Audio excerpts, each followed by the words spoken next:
আসসালামু আলাইকুম ওয়া রাহমাতুল্লাহ। আমরা সবাই চাই আমাদের দোয়া কবুল হোক, কিন্তু আমরা কি জানি দোয়া কবুলের সবচেয়ে শক্তিশালী সময় কোনটি? সেটি হলো তাহাজ্জুদের সময়। তবে দুঃখের বিষয় হলো আমাদের মধ্যে অনেকেই ভুল নিয়মে তাহাজ্জুদ পড়ি, বা অনেকে কঠিন কিছু নিয়ম ভেবে ভয়ে এই নামাজ পড়ি না। আজকের ভিডিওতে আমি একদম সহজভাবে বলে দেব তাহাজ্জুদের নামাজের সঠিক নিয়ম এবং আপনার মনে থাকা প্রচলিত 5টি ভুল ধারণার উত্তর দেব। নাম্বার 1, তাহাজ্জুদের সেরা সময় কোনটি? অনেকে মনে করেন সারা রাত জেগে থাকতে হবে। আসলে এশার ফরজের পর থেকেই তাহাজ্জুদের সময় শুরু হয়। তবে সবচেয়ে উত্তম সময় হলো সেহরির ঠিক আগের সময়টুকু, যখন আল্লাহ প্রথম আসমানে এসে ডাকতে থাকেন, কার কি প্রয়োজন আমার কাছে চাও। 2 নাম্বার প্রশ্ন, না ঘুমিয়ে কি তাহাজ্জুদ পড়া যায়? এটি সবচেয়ে কমন প্রশ্ন।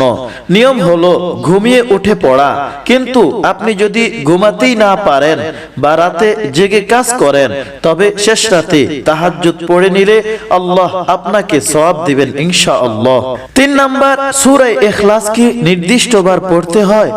অনেকে মনে করেন 8 বার বা 7 বার সূরা ইখলাস পড়তে হবে, যা বাধ্যতামূলক নয়।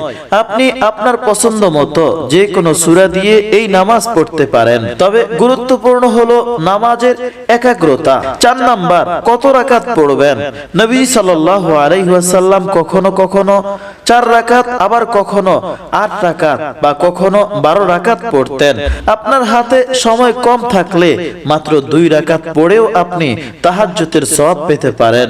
2 রাকাত করে করে আপনি যত ইচ্ছা পড়তে পারেন। 5 নাম্বার, মনে মনে কি কেরাত পড়া যাবে? এটি একটি বড় ভুল। অনেকেই একদম ঠোঁট না নাড়িয়ে মনে মনে সূরা পড়েন।